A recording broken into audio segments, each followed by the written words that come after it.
There's also that they assume that they're able to find a third who will care about both of them and is attracted to both of them equally. You go in thinking, oh, this is going to be great. They're going to be equally into both of us, and no one will ever feel left out or slighted. Yeah, you can't even, I can speak from personal experience, you can't even get a dog to like both people equally. Welcome to the Multi-Amory Podcast. I'm Jace. I'm Emily. And I'm Dedeker. We believe in looking to the future of relationships, not maintaining the status quo of the past. So whether you're monogamous, polyamorous, swinging, casually dating, or if you just do relationships differently, we see you, and we're here for you.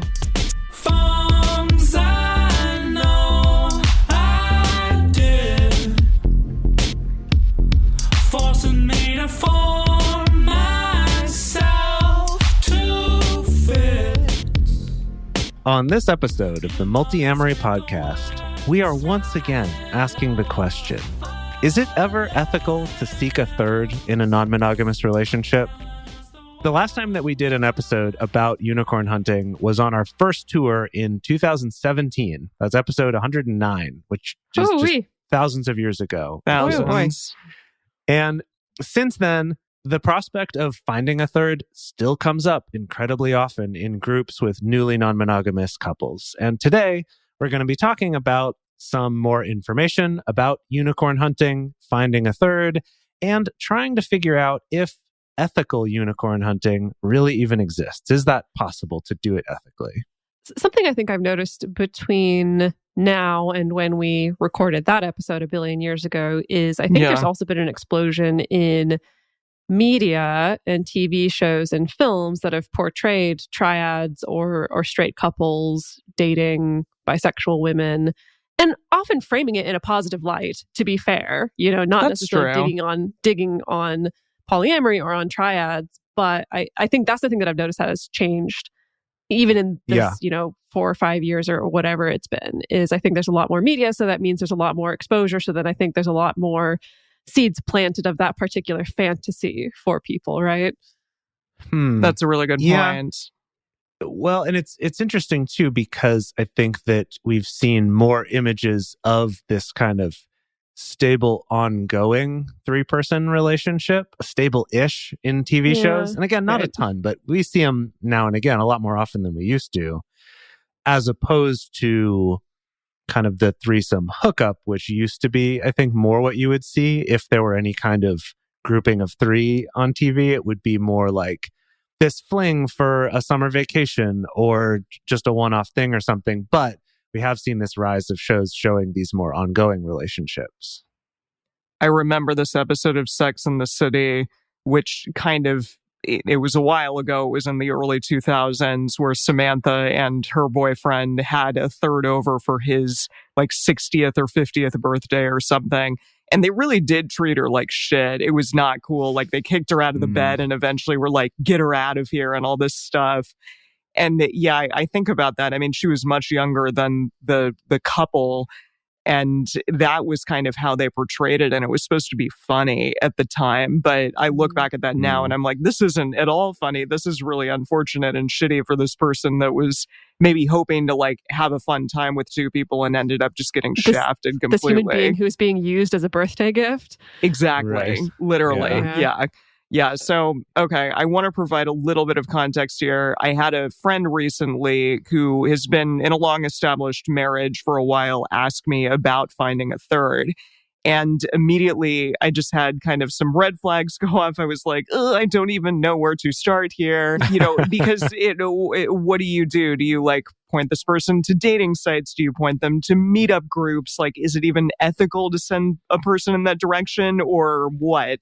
So I tried to figure out some of our past episodes and resources in that way, but it's tough. It made me want to do an episode on this again for sure.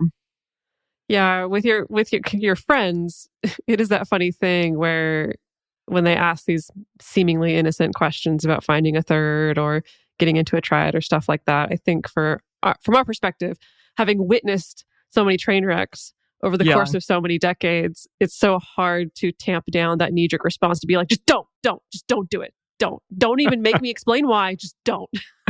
That's what I always feel anyway.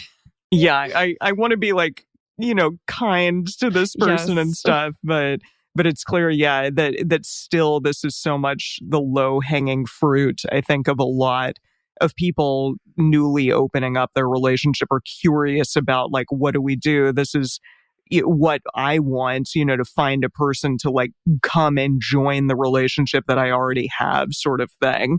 And as we said in the opening, a lot of the bigger polyamory Facebook groups out there, for instance, they do have people coming in and, showing the picture of the man and the woman and saying, like, hi, we would love to, have somebody join our relationship, or we're looking for this type of person or something along those lines. So it's surprising to me that's kind of still out there so much.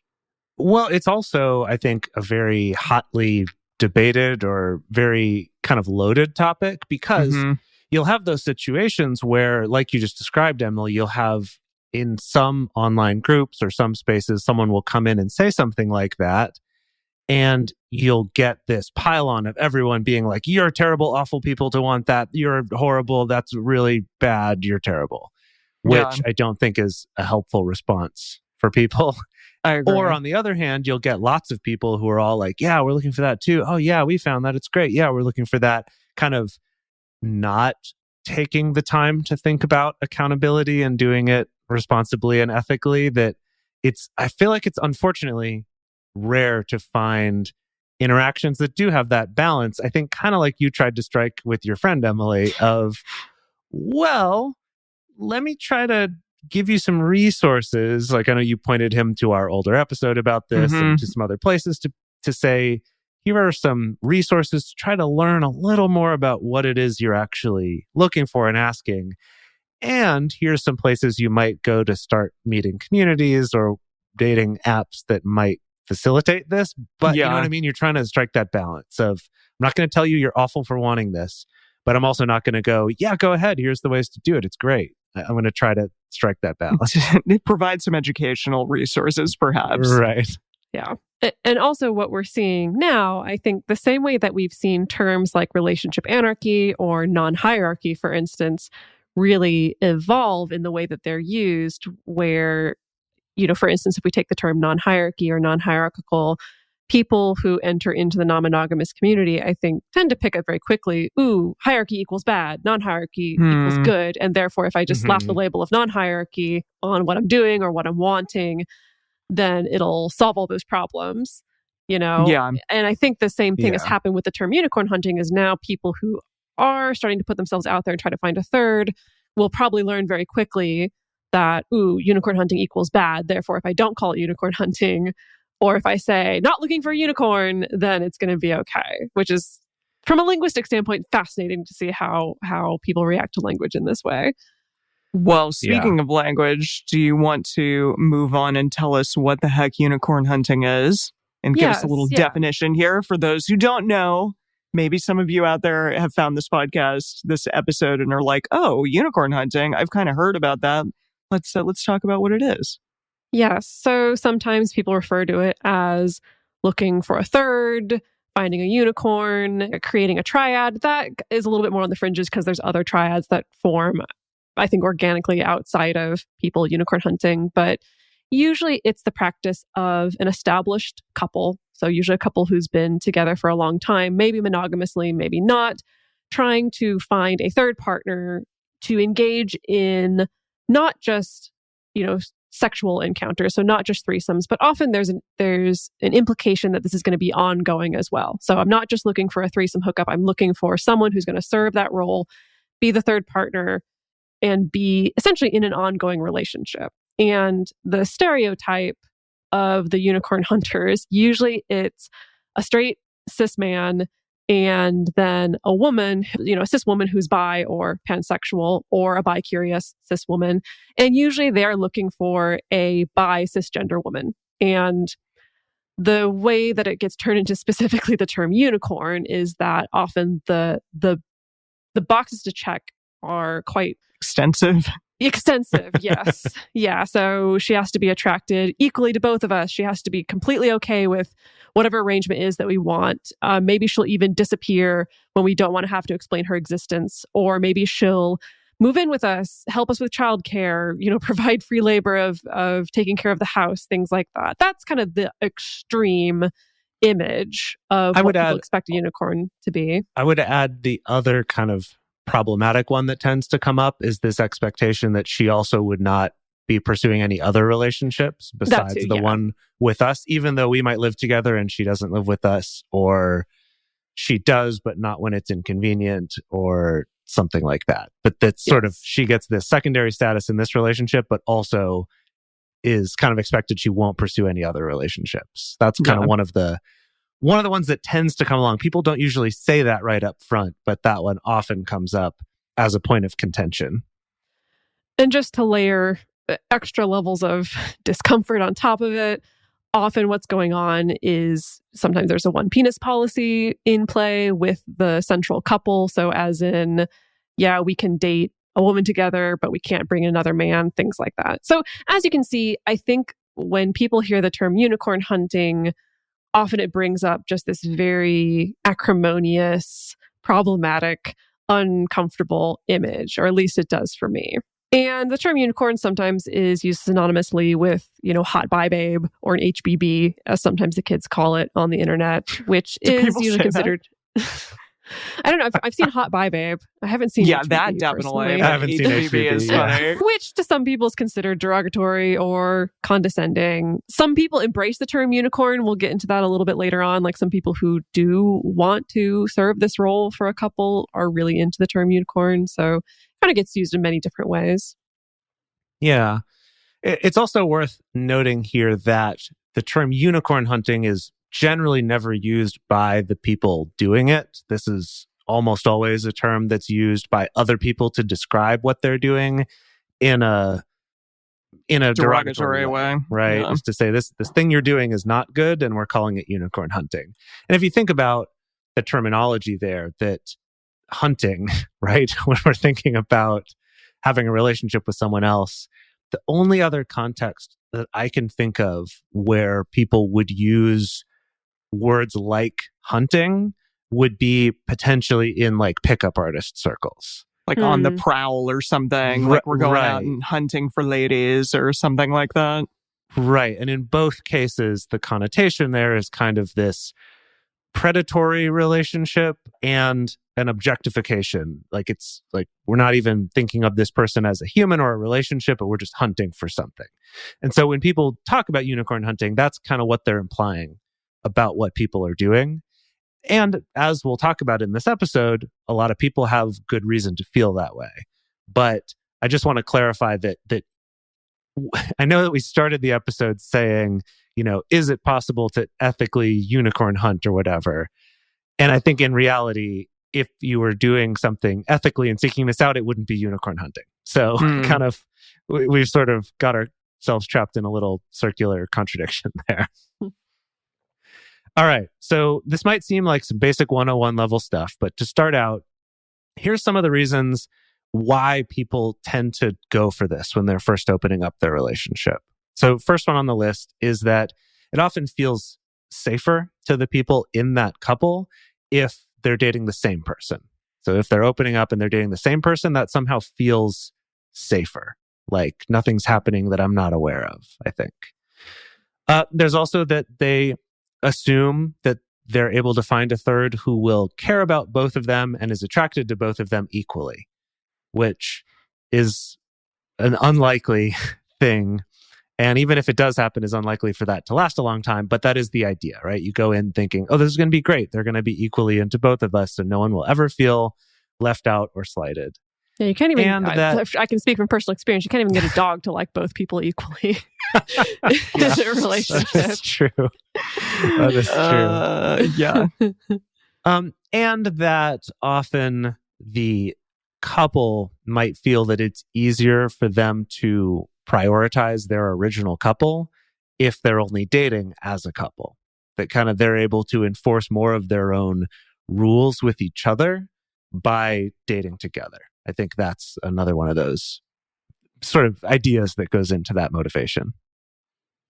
I think also in the context of unicorn hunting or finding a person to date together, that perhaps it's a little easier to like jump ship if things start to go south and maybe abandon that third person or abandon that relationship. And that's like a decision that the two people make together. So that's why this might get such a bad reputation, just unicorn hunting in general, and the ability to just sort of toss a person to the side. And also, maybe people want to do this just because it simply is a fulfillment of a sexual fantasy or a fantasy in their mind of, oh, this is an exciting, fun prospect. I think a lot of people out there, and we actually knew about this too, but I was listening to a podcast recently where they had a person from the Kinsey Institute on who wrote a book called The Psychology of Human Sexuality, Dr. Justin J. Lee Miller. And he said that he did a study with around 4,000 people asking what their fantasies were, their top fantasy. And the vast majority of people said threesomes. So this may just be, I think in some instances, the possibility of a threesome and like fulfilling that fantasy. We're going to get more into that a little bit. But are there any others that y'all can think of? I think there's a legitimate basis to someone wanting to explore bisexuality or pansexuality while feeling safe doing that. I think there are a number of people who do feel maybe a little intimidated by the idea of, I want to explore this, but going out on my own, separate from my partner, feels very intimidating. And perhaps thinking about my partner being incorporated in that in some way feels less threatening or safer. Yeah. I think also it can be motivated by just a fear of jealousy. If my partner were to have much better luck finding partners outside of me, that would be a really scary thing. And so, well, if we're dating together, then that won't be a problem, right? Yeah, we're keeping the same score sheet or something. Like each of us are dating the same person, or dating the same amount of people, therefore. Right. Yeah, that's a good point. I think there is something also very connective for people if they feel like they're on the same page, if they're on the same hunting team. I'm going to extrapolate this beyond sexual situations, but I think for people who are in long-term relationships, having that sense of play and that sense of adventure and that sense of just that we're on the same team in pursuing something together can genuinely feel very connective for people. It should feel connective for people, honestly. Mm-hmm. Right. Yeah. It's like and generate closeness and intimacy. A project or an adventure that we're going on together. In this case, it just happens to be looking for a third. Yeah. And I feel the need to reiterate going through this list of, what are the reasons why people pursue this, thinking about wanting to feel safe, opening up your relationship, wanting to pursue something together with your partner, wanting to fulfill a sexual fantasy, wanting to explore your sexuality. Those are all really good things. That's true. I think none of those things are inherently bad on their own. But as we'll get into, when you add in some weirdo power dynamics, that's when things start to go a little bit awry. So let's move into that. Like, why are so many people in the ethically non-monogamous community not down with unicorn hunting? Why do they think it's unethical? So the first one, you actually discussed this, Dedeker, the one penis policy. There's an article called The Underlying Sexism and Queer Phobia of Unicorn Hunting and One Penis Policy. So that kind of says it all in the title, but basically this article that we read, it's about queer phobia, sexism, and then also how this, often invites the one penis policy into the equation. Also, there are potentially stipulations to only have sex with both members of the couple, not just with one person, and that the relationship with one person of the couple can't be established independently of the group dynamic. That's tough and also kind of bullshit. Like, that's probably not going to happen most likely. At some point, two people may, become a little bit closer than the other two and decide that they want to take something further, but perhaps the dynamics of this equation won't allow for that. Yeah, I think what I've definitely seen and experienced is that I think the reason why a lot of people have this bad reaction to that part of it is because they've been in some kind of relationship where, they were some kind of a triad, some kind of adding a third, and one person in the partnership became closer with this new person. and started really connecting. But then the other person's like, that's not allowed. You can't have, this can't be asymmetrical, right? You can't have a closer relationship than me. So I'm going to blow the whole thing up. And I think that hurts a lot of people. And that has led a lot of people to have like wounds about that, being on different sides of that scenario. And then are like, nope, this is always going to be bad. You can't do it. Yeah. I mean, there's no hard and fast numbers, but if I'm just based on my impressions of what I see on the internet, it does feel like for every couple that is hunting a unicorn out there, there are plenty of unicorns or former unicorns, exponentially more, who have been hurt by these situations, who and potentially multiple times. You know, I've seen multiple people get screwed over multiple times by couples thinking that it was going to be okay. Yeah, it's really unfortunate.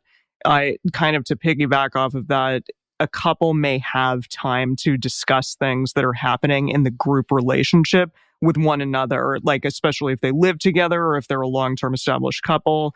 They might be able to talk about things that are happening in that relationship without the unicorn being present. So this can lead to things like decision-making, stuff like that being made without the knowledge of the unicorn. And that's really tough. I mean, it sucks to like be in a relationship where two party members know more than you do about the relationship you're in. That blows. Yeah. And I think that even like when you say it that way, it sounds kind of intentional, like they're leaving the unicorn out.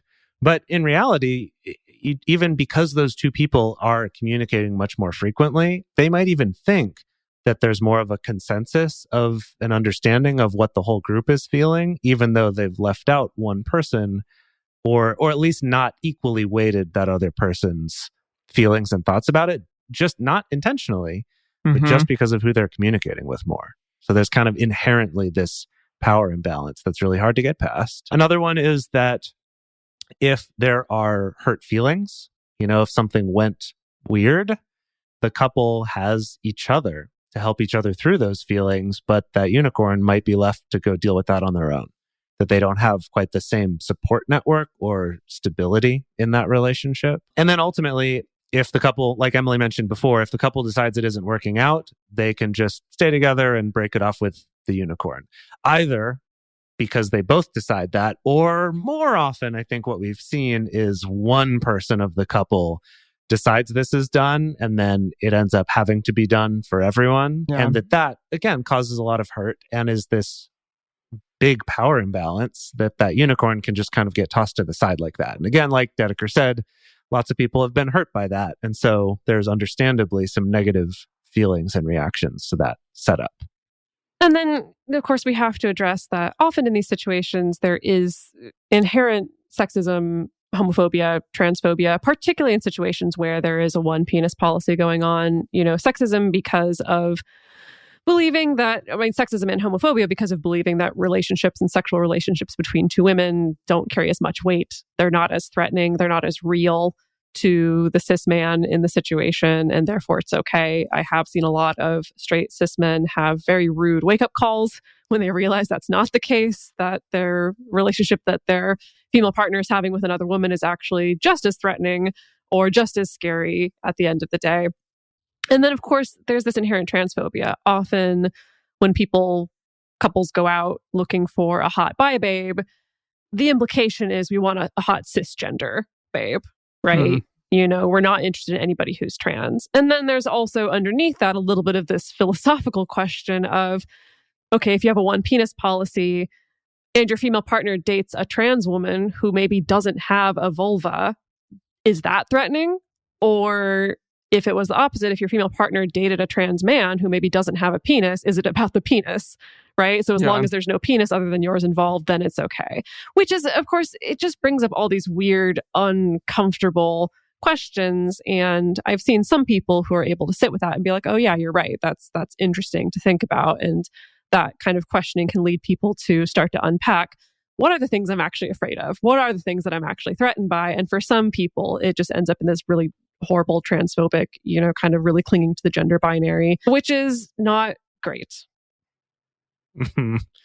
Yeah. And I think that it's worth mentioning that people who have thirds in their relationship, who do date together as a couple, don't always do all of these things, but this is what, like these things, right? Like the one penis policy. Not everyone has that who's seeking a third, but a lot of them do. So we bring these up as these are sort of the red flags that have happened in the past, which is why you will often get those kind of pile-on reactions if you go into some polyamory Facebook group saying that's what you're looking for, is all of this kind of hurt, and hurt coming from people who did not intend to hurt anyone, who had the best of intentions going in, were just, like Dedeker mentioned earlier, all those reasons for wanting to do it are perfectly good, right? Wanting to do something together, wanting to open up your relationship, wanting to explore sexual fantasies, like all that, great, no problem.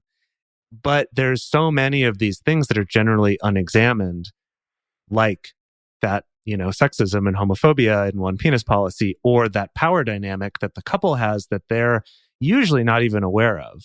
They're not even aware that they have that much power and how disempowered that other person is. So again, none of it's coming from a bad place. So then when the couple in the Facebook group goes, but no, we're going to be nice, like we're not looking to do that, everyone just rolls their eyes because so many people have gone in with the best of intentions and caused a lot of hurt.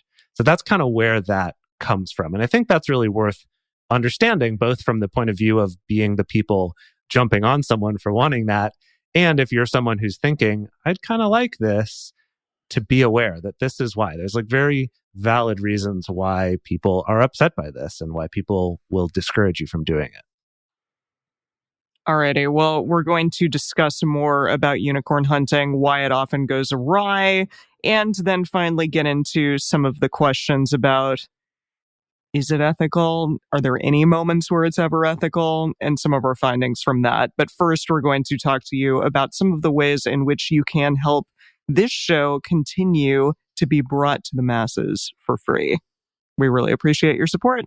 We all know that going into a sex shop can be overwhelming. I mean, to be honest, even leaving my house sometimes is a little overwhelming. But you can be in the sex shop, you can spend hours browsing the shelves only to come home and realize you forgot something and then you spent all that time driving. So why not save yourself the trouble and have some fun by checking out our sponsor this week, Like a Kitten. Yeah, Like a Kitten has your back when it comes to planning a perfect evening. This month, they're helping you choose your own adventure with their BYOB box, which is build your own box. So you get to choose an item out of 6 of their categories: toys, beauty products, lubes and cleansers, games, sexy accessories, and lingerie. So within each category, you have a bunch of products to choose from. You can build an experience that's customized for whatever it is that you want. So I chose things like a really special, very intense vibrator that I definitely have used a couple of times. It's great. I had like a little silk robe. I had my Uber Lube in the glass vial that I get to take with me when I ever go on a trip again. I'm very excited for that day. And then also, so a coloring book that was like an empowering girl power, like fun time coloring book. I really appreciated it. So the box only costs $69. Nice. Sexy. And some of the vibrators alone retail for more than $69. So the entire box of 6 gifts is totally a steal. And right now, Like a Kitten is offering our listeners 20% off and free shipping when you go to likeakitten.com/multi, or you can enter promo code multi at checkout. Just go to likeakitten.com/multi or use code multi to get 20% off of these incredible boxes. Likeakitten.com/multi. The link is in this episode's description. It's time for us to talk about our sponsor, Prose. We, all 3 of us, have gotten on the Prose train. Behind the scenes here at Multiamory, there's a lot of hair care experiments going on, and it has been really fun getting to play with Prose's very personalized hair care. I really have jumped on that train because I have an awesome subscription with Prose. I recently tweaked my Prose just slightly, so I got a new scent, which I'm really enjoying. It's a little bit more floral. I like having just slightly more there. So you get to do things like tweak it if you also change where you live. So Prose has given over 1 million consultations with an in-depth hair quiz, which is how I got started. Essentially, They analyze 85 personal factors that determines a unique blend of ingredients to treat your exact concerns. I had a lot of dandruff and my hair was just like kind of dry. And so now with the ingredients that I have, which are all vegan because that was very important to me, my dandruff is like virtually gone. It's been just awesome. I'm very, very lucky now that that's the case. And also I love the fact that if you maybe change where you live or if you change your diet, something along those lines, you can actually tweak and change your formula as well with Prose. It's just really excellent because it is really catered to you specifically. I love that about it. And if you're not 100% positive that Prose is the best hair care you've had, they will take the products back. No questions asked. Prose is the healthy hair regimen with your name all over it. Take your free, in-depth hair consultation and get 15% off your first order today. Go to prose.com/multi. That's prose.com/multi for your free, in-depth hair consultation and 15% off.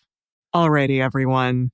For this little ad break, we want you all out there to take a break yourself. So unclench your jaw, relax your shoulders, take a deep breath. Sometimes we all just need a little reminder to take a little time for ourselves. And our sponsor for this week, Calm, can help with that. Calm is the #1 mental wellness app, and it gives you the tools that improve the way that you feel. You can clear your head with guided daily meditations, you can improve your focus with their curated music tracks, and you can drift off to sleep with their imaginative sleep stories. We mentioned mindfulness quite a bit on this show, and sometimes it can be a little overwhelming knowing where to even begin, and just putting your butt on a meditation cushion and seeing what happens doesn't always give you the tools that you need to have an effective experience. And so Calm can give you that structure. And for listeners of the show, Calm is offering a special limited time promotion of 40% off of a Calm premium subscription at calm.com/multi. Go to calm.com/multi for 40% off unlimited access to Calm's entire library. That's calm.com/multi. Hey, Multi-Amory listeners. We believe that regardless of what relationship style you're in, you should have access to content that acknowledges you, affirms you, and includes you. And we also think that that information should be freely available. There's a trend that's going on right now, you may have noticed with podcasts, that a lot of them are starting to move behind paywalls. Some of the big companies are trying to monetize podcasts by making you pay to listen to them at all or to hear more than one episode of them. But it's really important for us to be able to offer this show to everyone out there for free and to be able to offer things like listener hangouts and stuff like that. And the main way that we've been able to do that so far is from the contributions of our Patreon community. That's right. Our Patreon community is really what keeps this show going. And it also is a way that we can give back to you. We have a private Facebook group. We have Discord communities. And we can also give you things through Patreon, like early releases, things like bonus episodes. We have regular video discussion groups, which are really, really incredible every single month. We have so many amazing people from all over the world joining them. And it's just a lovely way to interact with our community. And also sometimes we're going to throw you some free merch. And isn't that cool? I love free merch. So if this show has brought you value, if you love the fact that it's coming to you for free, it's giving people out there some great information on relationships, regardless of what sort of relationship configuration you're in. And if you want to interact with our amazing community, then go to patreon.com/multiamory and join us. We would love to have you, and we really, really appreciate the support. And we're back with the big question. Is it ever ethical to go looking for a third to add to a relationship? So I think I have seen a couple articles floating around in recent years that discuss people who are very open about enjoying being a unicorn. And that's a full breadth of experience. I've read people's accounts talking about how they enjoy being, that third threesome partner for a bunch of different couples, or some people who really enjoy being the regular threesome partner, or straight up being a triad. They met a couple, it really worked out, and they became a triad. Of course, we did talk about this on our live show on polyamory in the media a few years back with the show Unicorn Land, which we highly recommend. If you haven't seen it, go to unicornlandseries.com. It's a fictional series, but it's told from the point of view of a unicorn and shows her exploring her sexuality and her own sense of freedom post-divorce. And it's an experience that I've heard from other real-life unicorns expressing the fact that sometimes dating couples lets you connect to people and have fun in a way that you don't get just by having sex with a bunch of randos necessarily, or a bunch of one-night stands or a bunch of hookups. So there is a particular school of thought around unicorn hunting, around how do we solve the problem of unicorn hunting? And there are a number of people out there who suggest to people hiring a sex worker. That could be an ethical way in which people can explore and engage in specifically the threesome fantasy, or an ongoing threesome fantasy that doesn't necessarily involve needing to disenfranchise somebody or hurt somebody's feelings. Rosie Sparkles, who is a feminist sex worker based in Montreal, wrote this great article on Medium entitled "Unicorn Hunting Done Right: Why Couples Should Hire Sex Workers." And Rosie says, quote, "The logical and most ethical way to fulfill the unicorn fantasy would be to hire an independent sex worker who specializes in couples or women clients." And there are a ton of those. I don't know if y'all have, gone down the rabbit hole looking for sex workers, but I think a lot of sex workers understand that this is a market, essentially, right? Like this is a service that people actually want. Yeah. And there's really, again, I want to reiterate, there is nothing wrong with wanting that, with having that particular fantasy. And of course, hiring a sex worker, if you've never done it before, can be really intimidating. It can feel like a risk. In Rosie's article, she recommends staying away from sex worker review boards, which are mostly inhabited by men who are trying to pay the least they can for sexual favors. Looking for an independent sex worker that's part of a collective. If there's a sex worker collective in your city, it means that most likely other sex workers have met this person. That they're most likely not under the influence of a pimp. They're more likely to have a website, a social media platform where you can read about their personality, their services, see if you think they might be a good match. And Rosie also recommends, contacting the provider and suggesting that if you're a heterosexual couple, that the woman calls the sex worker to verify that the woman, is on board with this. And the reason why she recommends this is because it's a thing that's happened many times before. A man will hire a sex worker for the couple without his wife knowing, thinking that it's going to be a surprise. I've also seen people do this, not even in hiring a sex worker. I've, witnessed people do this of, I'm going to bring another person home and surprise my partner when they come home. And we've never discussed this before this moment. I'm just going to spring it on them. And the person that I'm thinking of who did this, it didn't go as horribly as it could have been, but it was still not a great experience for anybody involved. So let's be transparent, everyone. Communicate. I think people fall into this, both whether they're hiring a sex worker or just wanting to bring someone home. Unfortunately, people get so caught up in the I'm going to surprise my partner. It's going to be like a surprise birthday gift. And I think the thought is great. The reality is that human beings just aren't birthday gifts. Yeah. Right. Yeah. Absolutely. Yeah.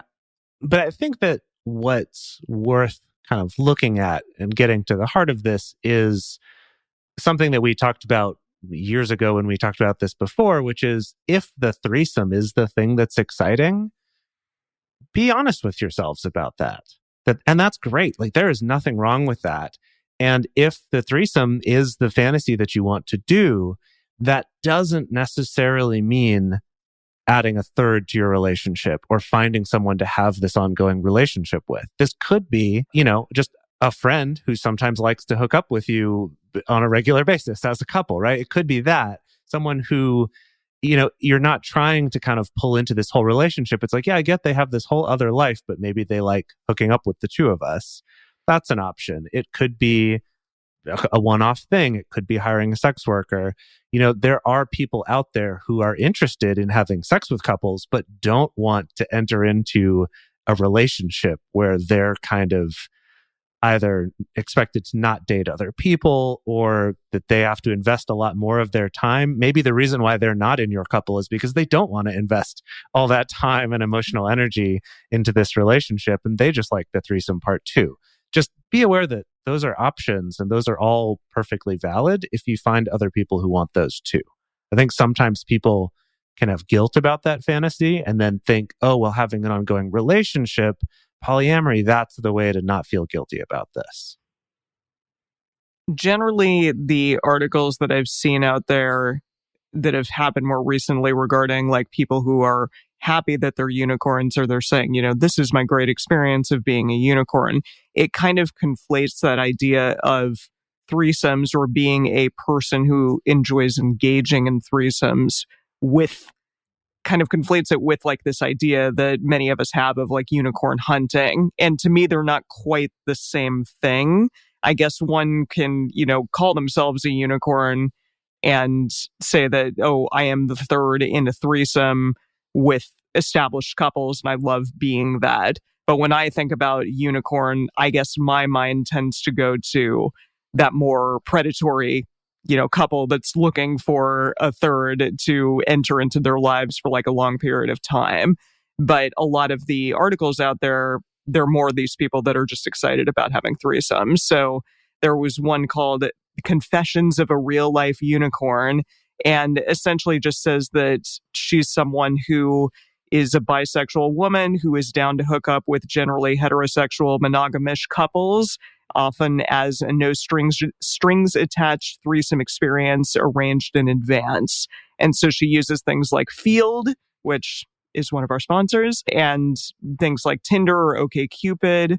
And essentially, that threesome is the end goal and that thing that she's looking for and therefore is happy to fulfill in couples that are already established.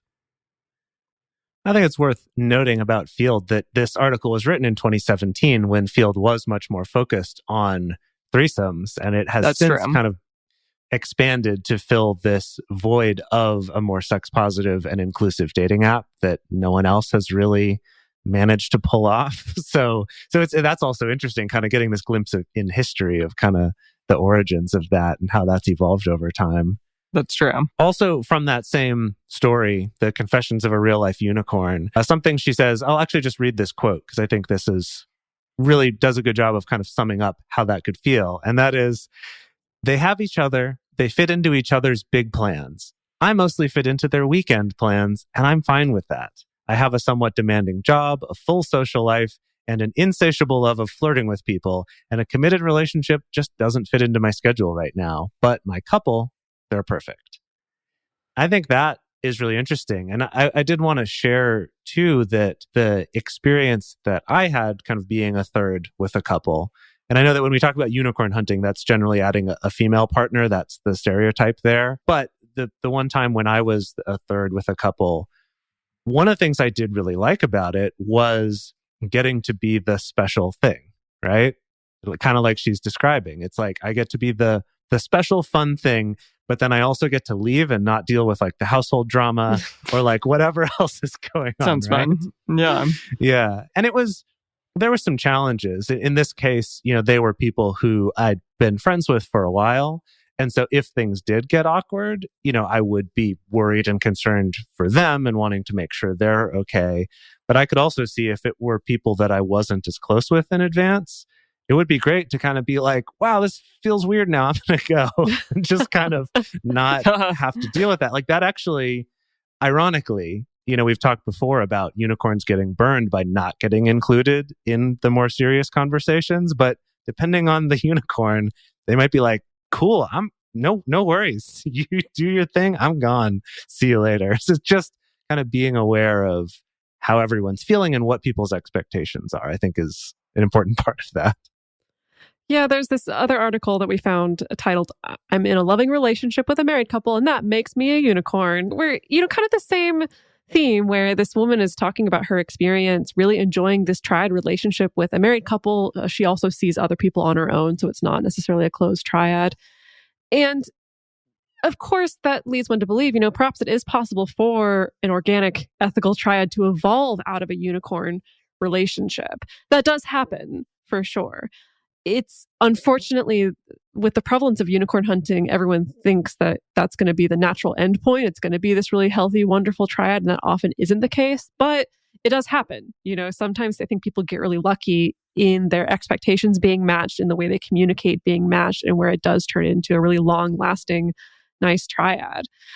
I think about that, and I think about the distinction between, well, what makes a quote unquote like healthy triad versus, unicorn hunting, and how do people form triads? Because it's not like we have 3-person first dates that happen really frequently where 3 people just like happen to really get along together. Often there's going to be some kind of established relationship first to a certain extent.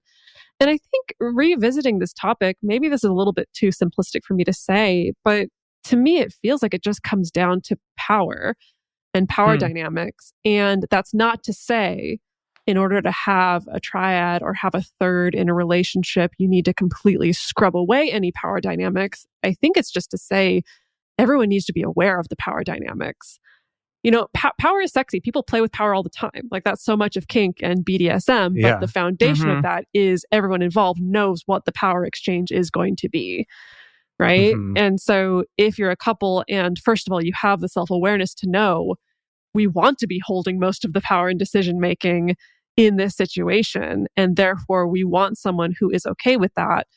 I think pitching that is different than trying to pitch, oh no, it's all going to be equal. We're going to treat you really good and it's going to be fantastic and it's going to be great. And then because I think honestly, people do all kinds of stuff. People do all kinds of kinky stuff where their third is their dom, for instance, where the third is given all like the sexual power and we play with it in that way versus maybe a couple wants to be dominant to a submissive third. And being able to, again, just embrace the fact that this is what we want, that's going to empower you to be able to find people who want that as well. Instead of what often happens, which is the weird communication mismatch, feeling embarrassed of what we actually want, or maybe not even knowing what we actually want, kind of selling someone on something that's not accurate to what the relationship is going to be and all those kind of behaviors. I was listening to a podcast recently with a married cisgender couple, and the woman said, if we ever have a threesome, like, I want the whole thing to be about me. So I don't care what happens with her. I don't care what happens with you. Like, it needs to be all about me. And red flags went off there, but I was like, well, maybe somebody would enjoy being in that dynamic. Perhaps. Oh, yeah, that's the thing. If they were open about that, right? If sure. They, I was going to say put out a personals ads. I don't think people are doing that anymore. Well, but maybe she said it on a podcast, so I don't know. That gets millions of downloads. But I think plenty of people, if you were just honest about, I want to find another woman to help me like pleasure my partner in this way. This is her fantasy. Like people are totes down for that. Not everybody, but a lot of people are. Yeah. Right. Yeah. I think where we get into problems is when you try to present it like it's going to be something else and then sort of gradually switch it. And I think that we've come across this same kind of dynamic that I think can come from two places. I think one can come from a place of feeling like if I'm honest about what I want or what we want, that no one's going to want to do it. And so we're going to kind of sugarcoat it. We're going to pad it a little, or we're going to try to do something that's not quite what we actually want because we think somehow that's more like a better thing to want. Like that's more okay to want, something like that. I think that's one option. And then, I guess I conflated the two things. So one option is that feeling like someone's going to say no. And so I'm going to try to adjust it or make it look like it's going to be different. Then the other is just feeling guilt for wanting that and thinking, oh, well, I can't want that. So I should want this other thing, which also kind of ends up being dishonest.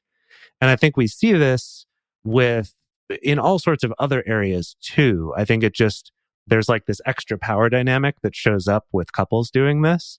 But if you think about it, that's the same reasoning and the same thing that goes into people who want to date polyamorously, but don't tell the person they've started dating until the third date or something. They're kind of thinking, oh, well, I'll ease them into it somehow, or no one would like me, or I'd feel guilty if I said that I wanted that right away. Or we see it with someone who really just wants to hook up, but tries to pretend like they want a relationship, either out of guilt or fear of rejection. So I think it's kind of couples can fall into that same thing. And that's a big pitfall there of not being honest and clear about what it is you want. And so that other people do actually get to say yes to it instead of thinking they're saying yes to one thing and not getting that. All right. So if after listening to this episode, you have decided, you know what? I still am interested in finding a third or finding someone to hook up with in my already established relationship. So what are some actionable things that you can do? So first, if you are a couple maybe look at some of the ways in which couples privilege shows up in your relationship. You can write this down. You can do a brain dump with your partner. Try to be honest. Try to see like, hey, okay, what are the ways in which the two of us have couples privilege and how is that going to potentially affect someone else? Also, everyone has expectations or things that they're looking for in potential relationships, and try to consider if you yourself have built sort of a box that you are hoping another person is going to fill and come into and check off all of the little tick boxes in your list of this is exactly what I want my third person to look like or be like or act like. And this is the kind of role that I'm hoping that they're going to fulfill. So try to give yourself some space to explore the possibilities of, the fact that that's probably you're not going to find someone that is that unicorn that does fit into all of those boxes. But it's also interesting to kind of do that brain dump and be honest with yourself about what it is that you are looking for. Because perhaps if you do this also with your partner, the two of you will discover, hey, maybe we just do want a one-night fling with somebody. Or maybe we do want a fun birthday gift experience or an exciting experience. Maybe hiring a sex worker is the better thing for the two of us to fulfill this, one fun night or having a friend with benefits type situation with somebody else. Explore those possibilities, be transparent and be open with your partner. And also, if you are going to go out there and look at your dating profiles, like really do a critical review of them if you are going to like try to find somebody through dating apps, through Field, through OkCupid, stuff like that. And look at them. Are you using objectifying language? Are you using language that's potentially going to cause harm? What kind of things are you saying on there? And do a critical review of that. And then in terms of looking at your dating profiles, we have a few more things for you to think about. Some of these are pulled from an article written for Self by Melissa A. Fabello, and it's titled, "You're a couple looking for a third. I'm a potential unicorn. Let's talk." And I do like that her subtitle is, "Here's how to do it without being an asshole." So First things first, make it obvious that you're a couple. I think many of us who've been on dating apps have experienced I think I'm attracted to this person. Oh, wait, it's a couple. I'm not really interested in a couple because they put their first 5 pictures of just one person. And then at the very end, they're like, oh, by the way, this is my partner as well. Ideally, you're using pictures of the both of you, and not just 10 pictures of the woman and then 1 picture of the guy. We recommend craft a bio that's both respectful and accurate. So both describing yourselves as individuals, not describing yourselves as a couple, because you are individuals actually at the end of the day. So describing one person, describing the other person, and then describing what it is that you're actually searching for in an honest and upfront sort of way. And again, being clear with your language, be upfront about what exactly it is that you're looking for. Is that I want one wild night of a wild threesome? Do I want a casual once in a while fling? Do I actually want a relationship? Do I want someone that I can fulfill a really elaborate years-long role play fantasy that involves 3 people?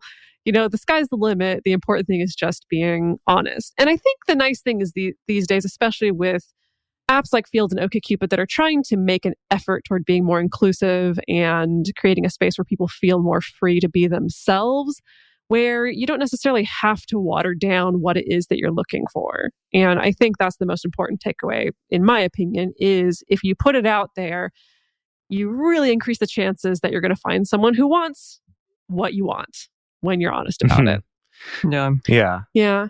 Don't just message people in the hopes that they're going to be that sex object for you, that they're going to spice up your relationship. Again, unless you're very upfront about that and it's something that they're also looking for. I think that's actually a great opportunity to remember that, say you did, you were looking for someone who did want to kind of come into your relationship as a plaything who leaves at the end, and you're very upfront about that's what you want.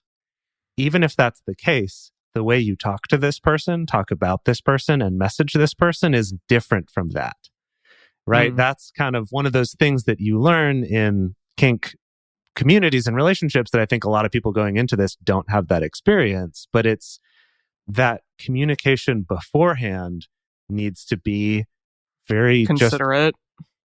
Compassionate, considerate, very humanizing for everyone, even if you're arranging a scenario where you're going to establish a power dynamic that's, very extreme or something like that, that outside of that container where you're having that experience, you want to be extra sure to be compassionate and caring and not kind of slip into that sort of way of treating someone in real life, if that makes sense. That I think, so I do want to clarify that because we've been talking a lot about like be upfront about what you want, but like also treat them like a human being while you're talking about that and trying to discover if they want that or not.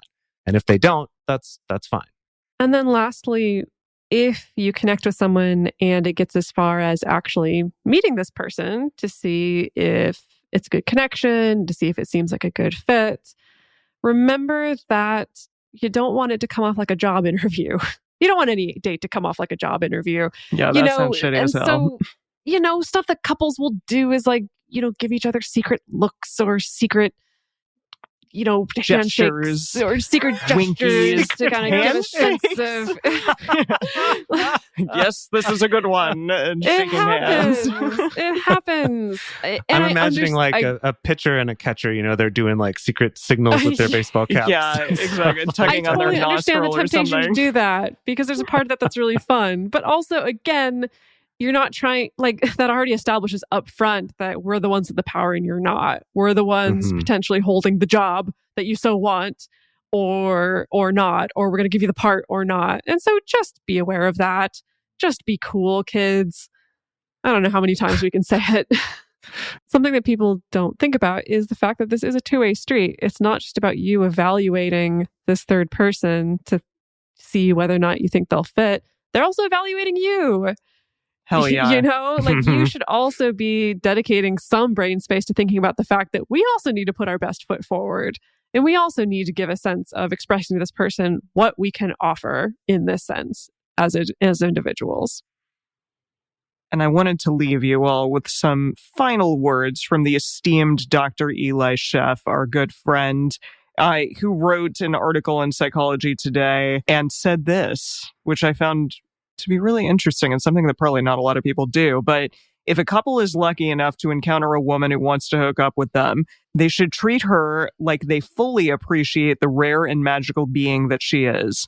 That means these couples should wine her, dine her, and pay for her transit in childcare so that she can hang out with them. The date's pleasure should be the primary focus of sexual encounters, and she should absolutely orgasm first. Couples should meet wherever works best for the date. Do not assume she will come to the couple's place and then be happily dismissed when they are finished with her. If a hotel room is the best place for a hookup, then the couple should pay for it. I love that. Hell yeah. Yeah, it's nice kind of pointing out if this is how the power dynamic works, then the care should also work that way too. It's like you've got all the power, you've also got to provide more of the care. Yes, indeed. Absolutely. Because this is a lovely thing that potentially she is bestowing upon you. So treat her with respect and care and maybe a little bit of compensation in the form of childcare and wining and dining, things like that. Alrighty. Well, that was a fun trip down memory lane of, threesomes and unicorn hunting and things like that. It's been a while. We are going to discuss in our bonus episode about dragons, another mythological creature, and a little bit more about triads and how triads tend to be something that a lot of people want, but they are not easy, and reminding everyone out there that they're playing on hard mode if they're going to be in a triad. So our question for Instagram this week is, have you ever had a positive unicorn experience? And I guess that can mean if you were the unicorn, if you were looking for a unicorn, any of the above, if you spotted a unicorn in the wild, mythically. Yeah. Was it positive? I can't imagine that it wouldn't be. That sounds awesome. So the best place to share your thoughts with other listeners is on this episode's discussion thread in our private Facebook group or Discord chat. You can get access to these groups and join our exclusive community by going to patreon.com/multiamory. In addition, you can share with us publicly on Twitter, Facebook, or Instagram. Multiamory is created and produced by Jace Lindgren, Dedeker Winston, and me, Emily Matlack. Our episodes are edited by Mauricio Baldanera. Our social media wizard is Will McMillan. Our production assistants are Rachel Shennework and Carson Collins. Our researcher for this episode is M. Mays. Our theme song is Forms I Know I Did by Josh and Anand from the Fractal Cave EP. The full transcript is available on this episode's page on multiamory.com.